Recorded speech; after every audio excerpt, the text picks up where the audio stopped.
amigos? ¿Cómo están? ¿Cómo están? ¿Cómo lo están pasando? Bienvenidos aquí a Radio Uruguay, bienvenidos a La Máquina de Pensar. Un hermoso día, nadie se puede quejar. Gonzalo Gervás aquí en control de emisión no se queja. El flaco Germán en la puesta a punto de la producción tampoco se queja. Están todos con calor. Este debe ser el veranillo de Santa Rosa, como lo anunciamos aquí en La Máquina de Pensar, desde el punto de vista meteorológico, y después se va a venir el temporal. Tengan cuidado. Pero bueno, esta semana, amigos, ustedes saben, estamos hablando de erotismo y pornografía en el arte occidental. Hoy no sé si vamos a hablar mucho, pero ya mismo le doy la bienvenida al escritor, al poeta, al ensayista Andrés Echevarría. ¿Cómo andas, Andrés? Muy bien, muchas gracias por la invitación, Pablo. Andrés Echevarría, vamos a conversar contigo, no por estas áreas de tu trabajo, ¿no? La poesía la dramaturgia, sino porque venís de un congreso en España, en Olmedo, sobre teatro clásico. Sí, tiene que ver con dramaturgia. Y tiene que ver con la poesía también, ¿no? A mí ¿sí? me atrae, de alguna manera ahí en Castilla y León, y un referente también del teatro lo es también de la poesía, como Lope de Vega, ¿no? Que de alguna manera es, yo te diría, el principal referente y el que más estuvo, por ejemplo, en este congreso bajo la lupa, incluso en las representaciones de obras de teatro, porque fue un congreso que duró 4 días, pero en un contexto de un festival de teatro con 10 obras, de las cuales pude ver 6.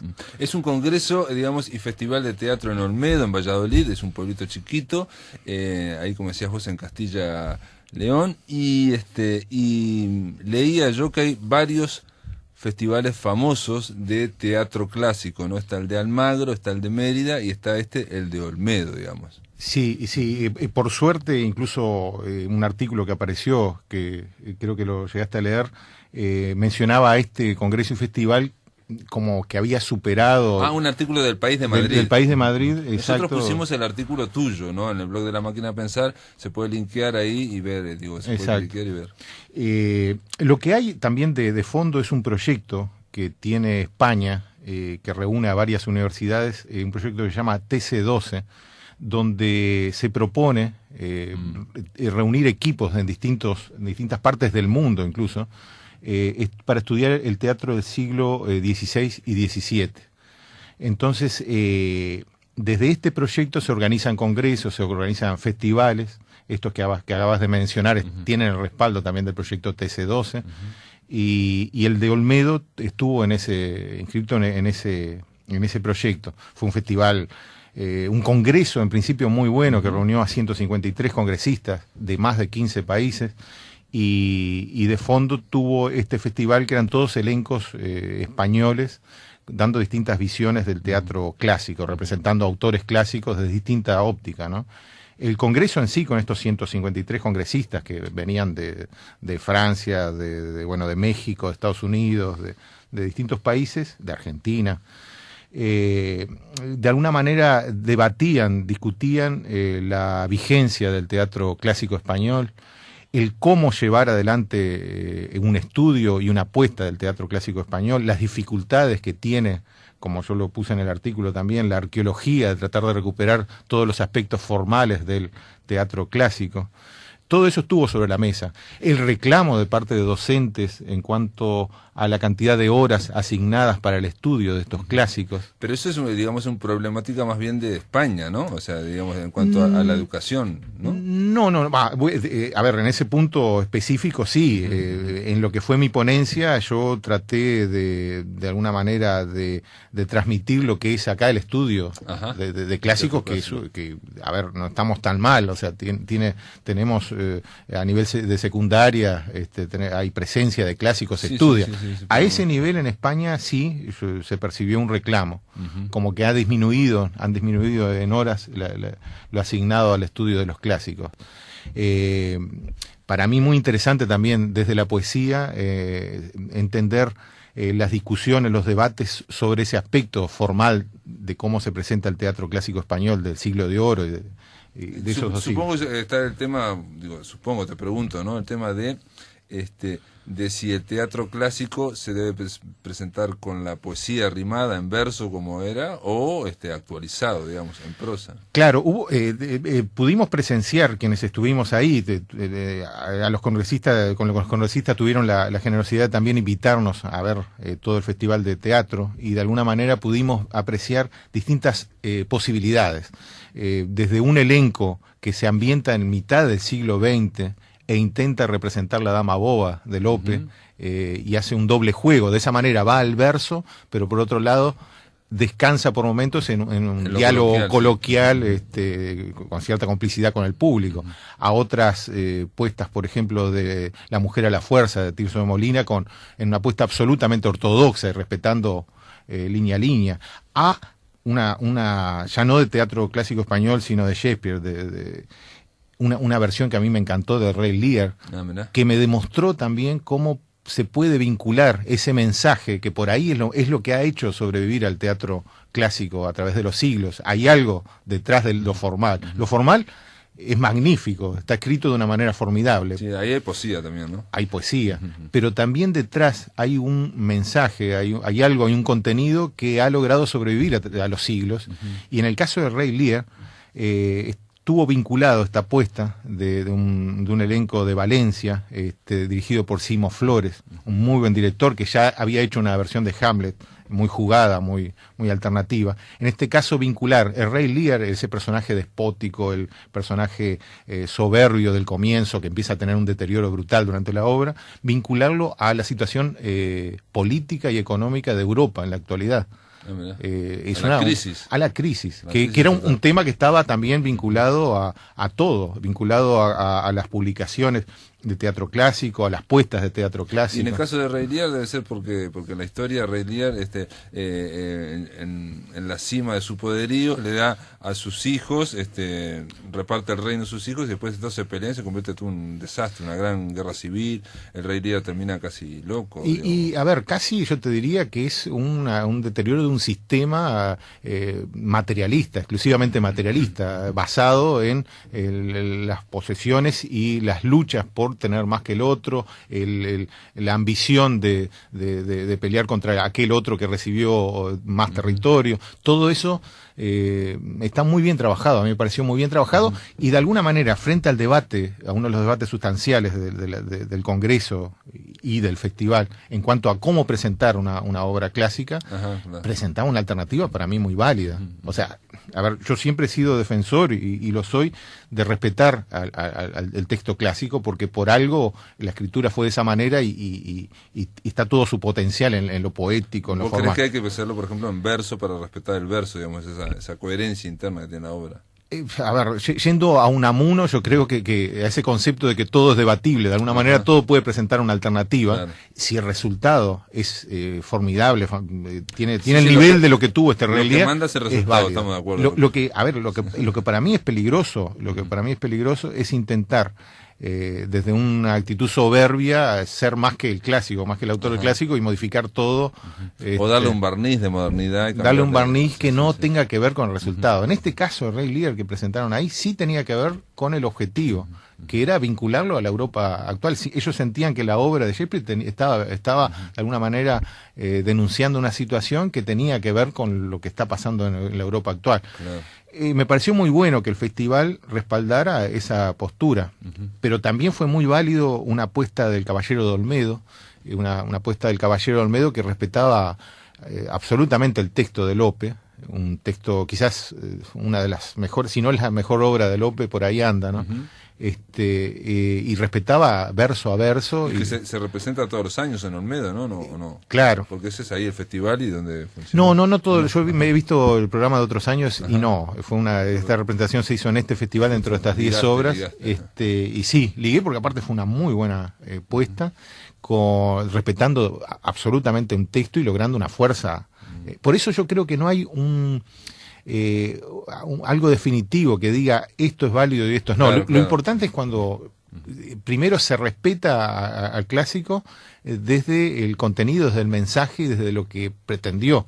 Entonces, si después el camino es un respeto absoluto por todo lo formal del verso, de la puesta, Ahora también, algo que estuvo en debate en el Congreso es que tiene sus límites esto, porque cuando se hacen citas de determinadas músicas no se puede recuperar esa música. Ah, claro, que no se puede, por más que uno sea ortodoxo y ponga la obra de teatro igual que la quiso hacer Lope de Vega, no, hay límites, o sea, no se sabe qué música hubo, qué pequeñas, cómo se movían los actores, eso se puede uno imaginar, pero eso está perdido desde el siglo XVI, XVII. Exacto, y a mí me parece formidable incluso que los contextos han cambiado. Si hablamos, por ejemplo, de lo que era España y Madrid en esa época, en el siglo XVII, con un 90% analfabetismo, con una situación... Y era otro teatro también, ¿no? Eran corrales, en fin. Las corralas, esas de representación al aire libre, que buscaban de alguna manera atraer, entretener a ese gran público. Sí. A mí me parece interesantísimo ese tema de cómo hoy en día es puesto sobre una mesa de estudio un Lope de Vega o un Cervantes, cuando... con gran erudición, con una actitud y eran gente, digamos, eran rockeros.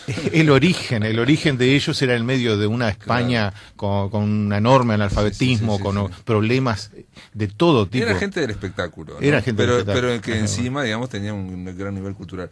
Para terminar un poco, digo, estamos hablando de poesía y, digamos, de erotismo y pornografía. ¿Se habló en algún momento de la poesía erótica? ¿Hablaste del Caballero de Olmedo? Porque sé que tiene, ¿o no? No, por ejemplo, una cosa interesante sobre el supuesto, el erotismo que contiene Lope, por ejemplo, fue un personaje que tuvo una vida muy agitada en lo erótico, ¿no? Incluso aún después de consagrarse como sacerdote, viviendo en Madrid, le aparece alguna otra amante. Partes de las pulseadas de las peleas con Cervantes, que formidable, si bien Cervantes era 15 años mayor. No se podían ni ver uno. No, pero una de las acusaciones de Cervantes era justamente con respecto a las mujeres iletradas que buscaba Lope en ese Madrid del siglo XVII, ¿no? Y algo que me pareció interesante, una de las ponencias tenía que ver con los vínculos de Lope con la literatura italiana, que yo creo que la picaresca de Lope perfectamente puedo haber tenido, donde soneto, Boccaccio, la búsqueda también de la picaresca erótica, ¿no? De Camerón. De Lope también pudo haber tenido un origen italiano, me pareció un elemento muy interesante, ¿no? Y el tema también de la poesía erótica de Lope, estoy pensando ahora de cómo trataba él y lo lograba de zafar de la Inquisición, zafar de todas las censuras, ¿no? Sí, pero hay una gran... Dentro de esa picardía hay erotismo. López tiene algunos sonetos que son muy graciosos y que toca lo erótico, ¿no? Recuerdo uno a Leonor, sobre una pulga, si yo pudiera estar donde esa pulga estuvo, con esa picardía y pero yendo a algo que tiene un contenido, pero a ver, en las obras mismas también. Me pareció y asomó, lo llegué a decir en el Congreso, en las charlas más informales, que aparecía también, se expresaba de alguna manera sobre el escenario algunos elementos o algunas inquietudes de índole erótico que pueden tener ahora el estudio de esos clásicos o de los propios elencos, ¿no? El de Tirso de Molina, por ejemplo, La mujer a la fuerza, ese travestismo de la mujer que se presenta vestido de hombre para hacer, y termina haciendo un ejercicio de seducción, tiene un contenido erótico, de alguna manera muchas de las obras. Sí, tenemos que hacer, en algún momento vamos a hacer una semana dedicada a Lope de Vega, porque es alguien que tiene una obra impresionante. Y acá se da solamente en el liceo, algunos sonetes nada más, pero es alguien que tiene una fuerza del idioma. Yo creo que incluso para los jóvenes, para aquellos que se están iniciando en la literatura, comprender a López desde ese lado, Bueno, aquí se hizo Gatomaquia, tuvo mucho éxito. También, pero entender, digamos, ese lado, esa génesis de alguna manera de picardía, transgresora, es formidable, es un personaje y un escritor, yo creo que el mejor sonetista de todas las épocas, me animo a decirlo. Muy bien, Lope de Vega. Bueno, muy bien, Andrés Echeverría, gracias por estar aquí, por lo menos compartir acá con los amigos de La Máquina de Pensar este viaje a Valladolid, ahí con el calorcito, a Olmedo, en Madrid. Que no fue un detalle menor, eso, cortar el invierno. Pero trajiste de calor, estamos en calor. Después de la pausa, continuamos. En el aire de Radio Uruguay, La Máquina de Pensar.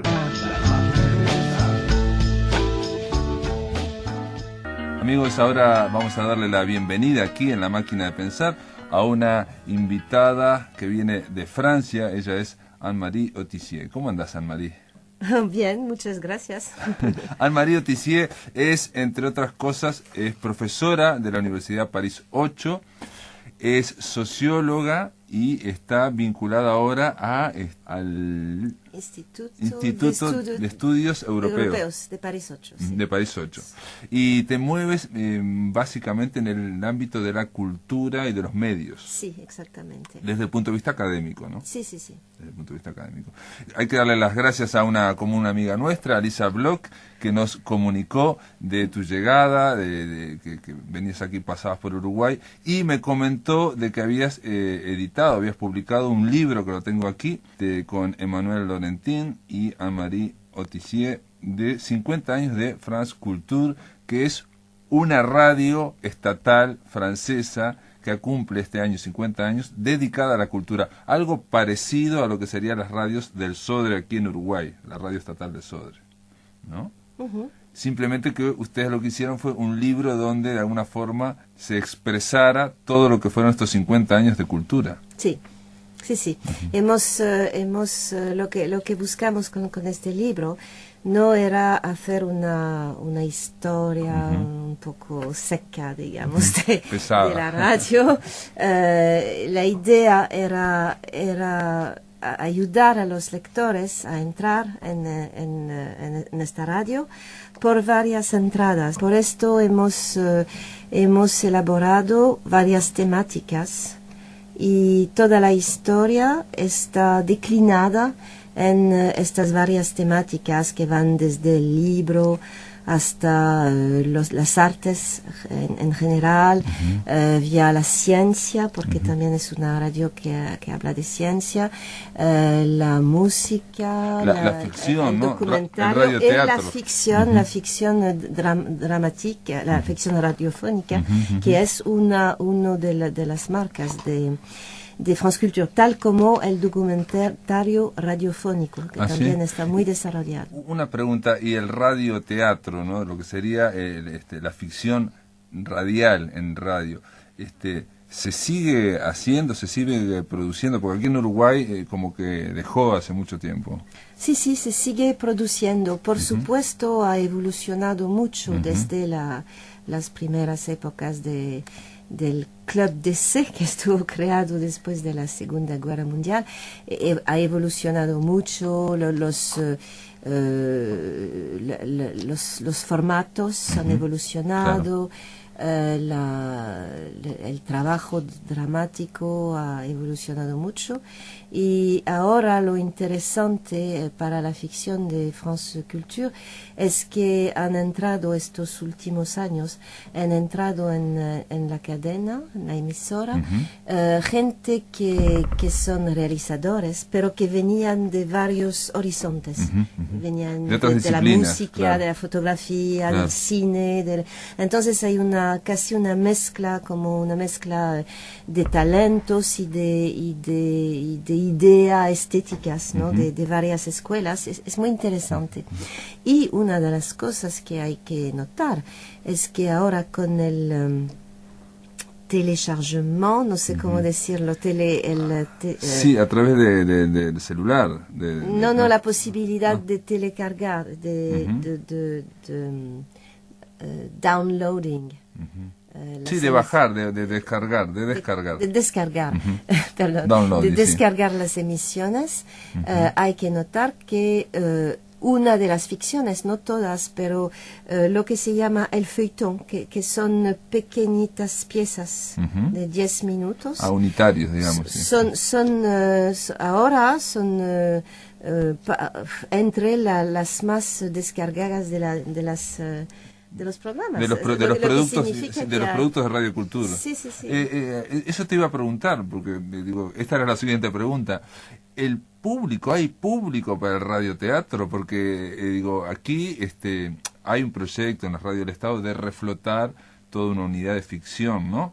Y para volver a producir contenidos, pero en su momento el radioteatro se terminó, porque hubo evolución, cambios de los gustos públicos, apareció la televisión, el cine, bueno, lo que planteas ahora de descargar de internet, todo lo que es, abre el abanico para poder ver televisión, digamos, no hay por qué verla directamente, ¿no? Uno baja las series, las miniseries, después, en fin, todo eso, y lo sorprendente es que haya público en Francia que escuche radioteatros. Bueno, es también una serie de dispositivos. No creo que sea únicamente el teatro radio.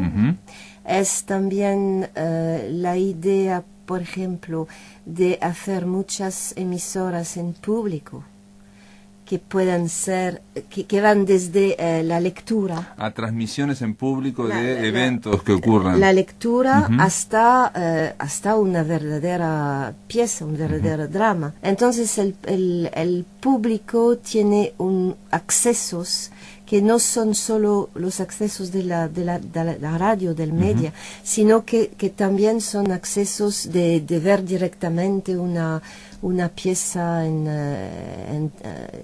realizándose o cosas así. Sí. Ver aparte de transmisiones en vivo o transmisiones, digamos, diferidas a través del tiempo de algo que, bueno, que le interesa a cada uno. Eso tiene que ver, obviamente, con un fenómeno que hay y que se da acá en Uruguay también, que es la segmentación del público. Nosotros ahora salimos a radio, en Radio Uruguay, en la máquina de pensar, pero mucha gente después nos va a escuchar cuando descargue en internet dentro de 6 meses o dentro de 10 meses, digo. La idea de que cada uno se va de alguna forma haciendo su propia programación. Lo que llama la atención es que se consuma o se perciba unidades de ficción, teatrales de ficción o eventos, y que sean de los más descargados como productos de la radio, ¿no? De radiocultura. Yo creo que bueno, uno de los hay dos fenómenos. Hay, por una parte, lo que decías, es la fragmentación, o digo la segmentación, la idea que cada persona puede hacer su propia radio, digamos. Sí. Pero también lo que se nota mucho en Francia es el deseo del público de desacelerar. Desacelerar, porque todo va muy rápidamente, cada vez más. etcétera, y parece que no hay alternativa, que hay una vía que es la sola vía. Entonces la gente, especialmente la gente activa, joven, digamos, los 35, 40 años, están buscando una especie de reflexión, ¿no? de momento en que te sientas o te pones así calmo, quieto, y tratas de reflexionar al sentido de la vida, a lo que es la vida, a lo que... Sí, es parte de la, digamos, esa aceleración vertiginosa en la cual estamos todos inmersos, sobre todo por el avance de las nuevas tecnologías y sobre todo porque nos aceleramos ahora, pero dentro del año que viene vamos a estar más acelerados. Esto no es ahora, ¿no? Y estamos más acelerados que el año pasado, ¿no? O sea, es algo que parece no tener fin, y el cerebro humano tiene un fin, digamos hay algo, ¿no? Pregunta como especialista. Radio, estamos hablando de radio, estamos hablando de cultura a través de la radio, una radio estatal, estamos hablando de productos de ficción radial, o eventos, o otra clase. La radio, ¿tiene en este marco actualidad? ¿Tiene oportunidad? Yo creo que tiene mucha oportunidad, porque la radio, primero la radio es muy flexible.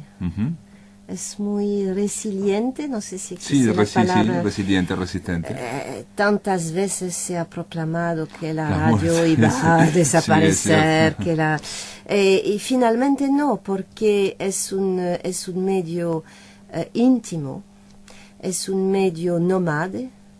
Nómade que va bien con para el desplazamiento, l'air du temps, con lo que es la gente o la sociedad hoy en día. Y registrar hoy en día en radio no es tanto costoso. Bueno, necesita medios, pero Sí, no sí, sí. tantos Es mucho más medios. barato que con Es mucho más barato. que la televisión. La radio es muy móvil.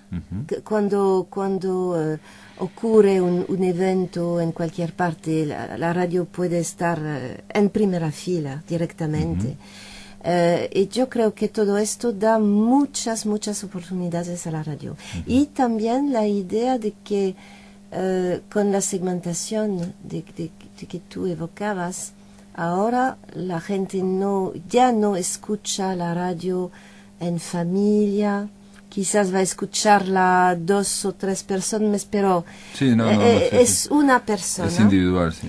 con sus programas, con sus deseos, y yo creo que todo esto facilita mucho las oportunidades para la radio. Yo creo que la radio tiene un porvenir extraordinario y también gracias a las nuevas tecnologías. Aquí te quería comentar que en Radio Uruguay los sábados y domingos escuchamos Radio France, ¿no? Hay en español para América Latina, y precisamente son informes, como decías vos, documentales, o que hacen informaciones que no son las habituales, digamos, ¿no? O sea, y con un poco más de profundidad de la que dan habitualmente la televisión, la radio, digamos, los grandes medios que están globalizados, digamos, ¿no?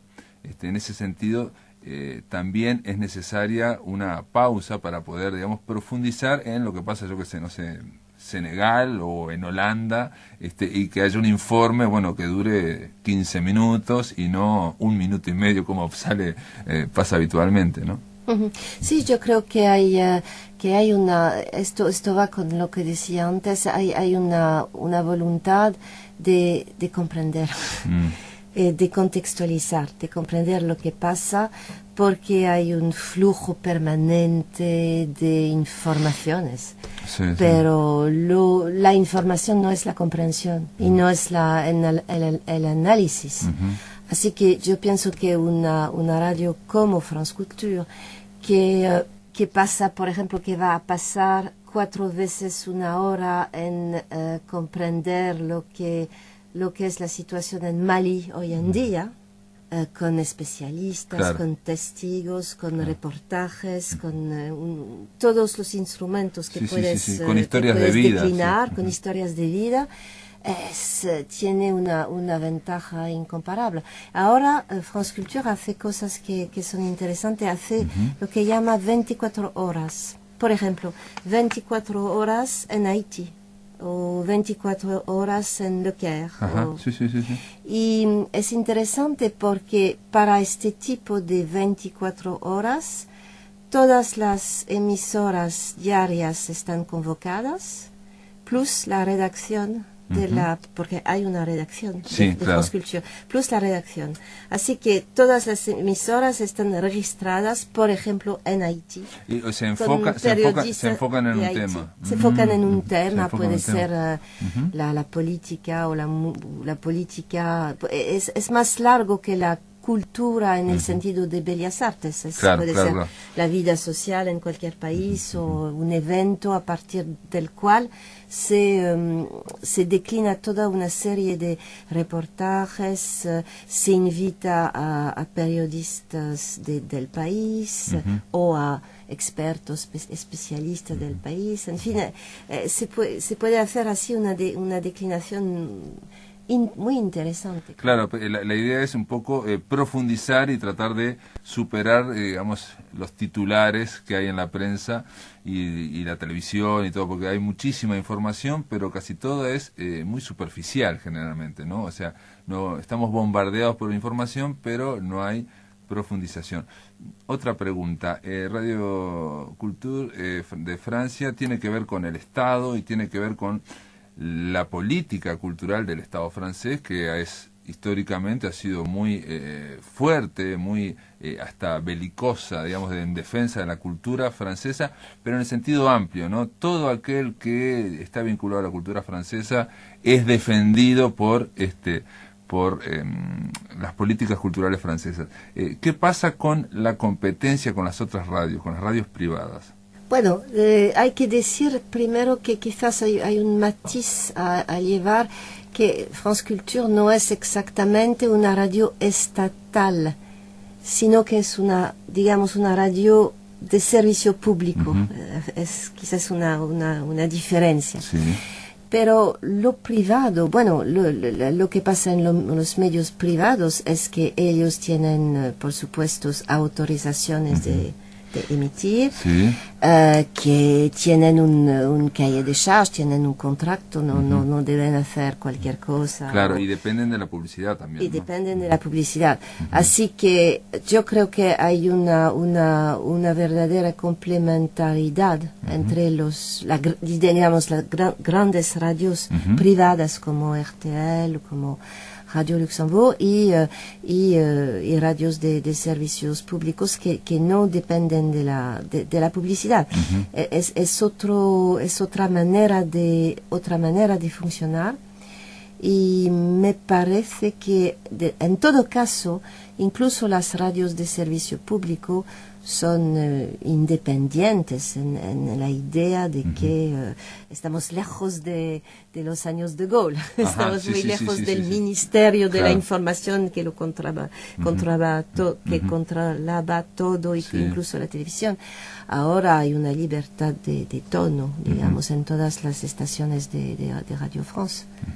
Que para mí es igual a la libertad de tono que hay en las privadas, aunque las privadas también hacen un buen trabajo. Bueno, Anne-Marie, después de la pausa, vamos a una pausa ahora, y después de la pausa te voy a tratar de seguir preguntando en torno a algo que llama la atención, ¿no? El público de la radio y esta necesidad que planteas de alguna forma de desacelerar, de escuchar la radio, si también esto tiene que ver con la crisis económica europea. Pero esto después de la pausa. Estamos conversando aquí en La Máquina de Pensar con Anne-Marie Autissier. En el aire de Radio Uruguay, La Máquina de Pensar.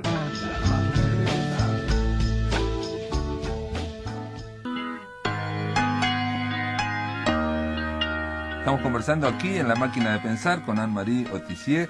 Ella es, entre otras cosas, autora de este libro, 50 años de France Culture. Es un libro que de alguna forma intenta expresar, porque no se puede condensar todos 50 años de cultura de radial en un solo libro. Pero yo te decía en el bloque anterior, Anne-Marie, tú planteabas la necesidad un poco de salir, de tratar de enlentecer el vértigo de la vida cotidiana, sobre todo en las grandes ciudades, en París, en Marsella, en las grandes ciudades, y sobre todo para la gente que está en actividad constante y está siendo bombardeada por los medios, por las pantallas. Tenemos pantallas en todos lados. Parecería que la imagen es la que manda en estos momentos, ¿no? Lo audiovisual. Sin embargo, la radio se plantea solo la voz y la música. Sí, pero es el gran talento, el capital, digamos, de la radio. Yo creo que la radio tiene un capital imaginario extraordinario. Tú puedes ver que incluso hoy en día, para jóvenes, por ejemplo, para un joven que está construyéndose, que quiere expresarse, quiere escoger cosas para sí mismo, la radio sigue jugando un papel casi íntimo que yo creo nadie otro medio puede jugar. Así que yo pienso que sí, la radio convoca el imaginario. El público de la radio imagina. Alguien una vez me dijo que la radio, como una definición, que la radio es el teatro de la mente. Exactamente, yo creo que es un teatro mental en este sentido, y es muy particular el acto de oír. Es diferente del acto de mirar, de ver imágenes, etcétera, donde hay una parte tan explícita, digamos, pretendentemente explícita. Explícita y aparte que te absorbe más, ¿no?, la atención. Es más difícil mirando televisión hacer otras cosas que escuchando radio, ¿no? Pero esto también es la fuerza de la radio. Es que es parte del cotidiano, es parte de los actos del cotidiano. Puedes guiar un coche, claro, y escuchar la radio. Hay muchas cosas que puedes hacer escuchando la radio. Y yo creo también que es un acto como es un acto que convoca o que estimula mucho el imaginario, hay un tipo de reflexión que es propio a la radio. Y ahora mirá, estamos hablando mucho de la radio, pero voy a la televisión.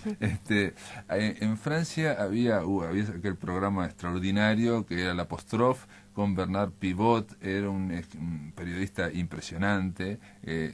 En internet, en la web, se puede ver en YouTube, se pueden ver las entrevistas que hacía, extraordinarias, pero muy buenas, pero aparte con una gran densidad, una gran profundidad, a grandes escritores, ¿no? Hace muy poquito vi a Vladimir Nabokov, por ejemplo, ¿no? Un fenómeno así, que es algo, me parece, muy de Francia, porque Bernard Pivot era de los programas más vistos en Francia. Es rarísimo, parece raro, ¿no? Dedicado solo a la cultura. ¿Existe algún paralelo en la radio? ¿Hay en esa, digamos, en ese perfil, en esa tendencia? Esto tiene que ver también con la idea de cultura en un país como Francia. Yo creo que bueno, ahora es distinto, pero hay algo de... no sé si voy a contestar a la buena pregunta, pero yo creo que hay una visión un poco particular de la cultura en Francia. ¿Y cuál sería esa visión? La visión sería que Francia se constituyó o se constituye como una nación cultural, y esto estuvo particularmente agudo después de la Segunda Guerra Mundial. Hubo la ocupación, claro, hubo muchos problemas y la identidad francesa estuvo amenazada, estuvo aplastada por años. Así que las políticas culturales en general se presentaron después de la Segunda Guerra Mundial como una especie de garantía de la identidad común del país. Y yo creo que esto es muy particular a Francia. Existe menos en otros países, incluso de Europa, incluso países vecinos, países semejantes, pero esta historia particular de la relación entre cultura y nación es una cosa muy, muy de Francia. Y yo creo que también explica por qué se pudo existir sin muchas discusiones una radio cultural, France Culture. Lo que en otro país no hubiera podido existir. Habría programas culturales en una radio más generalista, habría cosas así, pero hacer existir una radio totalmente dedicada a la cultura, esto va con la idea tan vital hasta cierto punto de la cultura. Eso es lo que genera también una especie de política de Estado, digo, porque en 50 años cambian mucho los gobiernos de distintos signos, de izquierda, de derecha, de centro, y a veces del mismo signo, pero cambian las administraciones, que cada una quiere a veces hacer todo lo contrario de la que hacía la anterior. Si se mantiene es porque hay una política de Estado. Sí, se mantiene, y lo cultural, digamos, probablemente es el campo hasta ahora, puede cambiar, pero hasta ahora es el campo que se ha mantenido más de una manera, digamos, un poco santuarizada, un poco que sea un gobierno de derecha, un gobierno de izquierda. De Gaulle había nombrado André Malraux como ministro, lo que no es nada. En fin,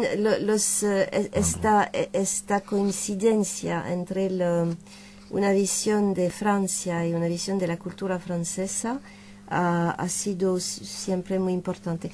Y quiero decir algo más, es que ahora estamos en Europa, tratamos de construir, como sabes, esta Unión Europea, lo que no es fácil. Y ahora Francia está muy escuchada como voz de la cultura o de las políticas culturales en Europa. Claro, porque cómo incide en la cultura la crisis económica y social que vive Europa. Obviamente cada país la vive más o menos, pero el hecho de que, yo que sé, España, Italia, Grecia, otros países, Portugal, tengan graves crisis, hace que la idea, supongo yo, de europea se debilite. Y lo primero que se debilita en estos momentos siempre es la cultura, ¿no? ¿no? Lo económico, lo industrial, generalmente se queda con más fuerza. ¿Cómo incide eso en la crisis cultural que estamos viviendo todo el mundo, ¿no? La evolución de la cultura, ¿no? Yo creo que hay una crisis cultural, es verdadero, no se puede negar. Hay una crisis cultural y al mismo momento hay la posibilidad de nuevas maneras de hacer las cosas.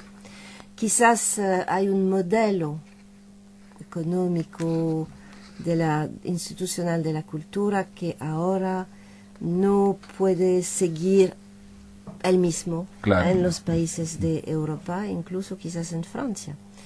Pero lo que da la crisis yo creo que da una mayor conciencia, mayor responsabilidad para los artistas y los intelectuales de su papel, de su misión, que ellos no pueden solo encerrarse en una actitud corporatista, diciendo yo primero, diciendo tengo que tener esto, porque se nota inmediatamente que corporatizando las reivindicaciones es imposible en un ambiente, un contexto donde hay gente que pierde su trabajo, hay gente que no puede seguir.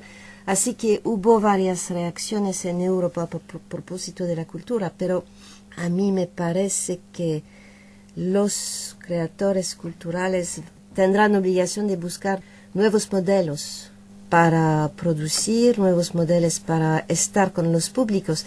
Y no hay por qué olvidar también que ahora estamos en una situación en que el amateur de cultura se hace casi un experto, porque tiene acceso a tecnologías, porque puede producir en música, por ejemplo, puede producir sus propias músicas, porque puede intervenir mucho más que antes en el debate público sobre la cultura, sobre una película, sobre un libro, puede hacer un blog, puede decir cosas. Así que, al menos en Europa, hay cierta expertiza, un nuevo modo experto de los públicos que yo creo exige más y exige compartir con los productores de cultura. Los productores de cultura ya no pueden estar en una torre de ivoire diciendo somos los creadores y ustedes bueno, pero esa tendencia misma a la descentralización o esa manera de que pueda haber más productores de cultura, también puede haber más productores de radio. Aquí en Uruguay están las radios comunitarias, por ejemplo, radios pequeñas o radios a través de internet, de la web. Todo eso va como parece que fuera en contra de un modelo central de radio, ¿o no? Bueno, yo creo que también es la responsabilidad de las radios públicas de adaptarse a estas nuevas situaciones. Pero, por ejemplo, la cuestión del auditor productor de sonidos ha sido durante años, ha sido una cuestión de France Culture. Había emisoras especiales por las cuales cualquier persona podía mandar sonidos que había hecho, se llamaban los cazadores de sonidos. Entonces hay también esta tradición, incluso en France Culture.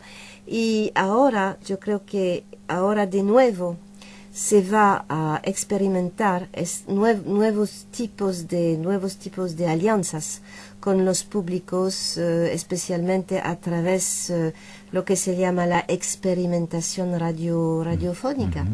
Y quizás la responsabilidad de una radio como France Culture es, y yo creo que los responsables lo saben, los productores lo saben, será de abrir espacios para confrontaciones con gente que hace radio, todos tipos de radio, comunitarias, radio juvenil, estudiante, tipos de... Así que, y France Culture, por ejemplo, está desarrollando varios sitios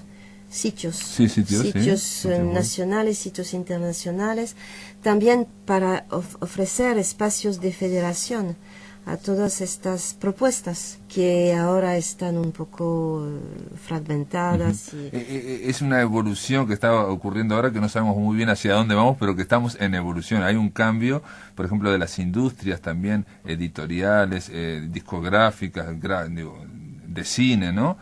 Muy grande, ¿no? No se sabe exactamente hacia dónde va porque Internet está, digamos, de alguna forma cambiando los paradigmas, los ejes. Sí, la Internet está cambiando los paradigmas y hablando de una radio, cambia en el futuro, cambia de una manera extraordinaria porque provoca casi un descadenamiento de la cadena, si se puede decir. Descadenamiento de la cadena, si se puede decir en términos técnicos. Y ahora el problema de una radio no es hacer una grilla, etcétera. La programación que hay que hacerla, sí. Hay que hacer la programación, pero a cada momento sabes que la programación va a estar estallado, fragmentada por el propio auditor. Claro. Así que lo más importante ahora es que, como decía uno de los directores de France Culture, que hemos producido esto en el libro, que es la radio tienes que encontrarla aun cuando no pensabas que existía.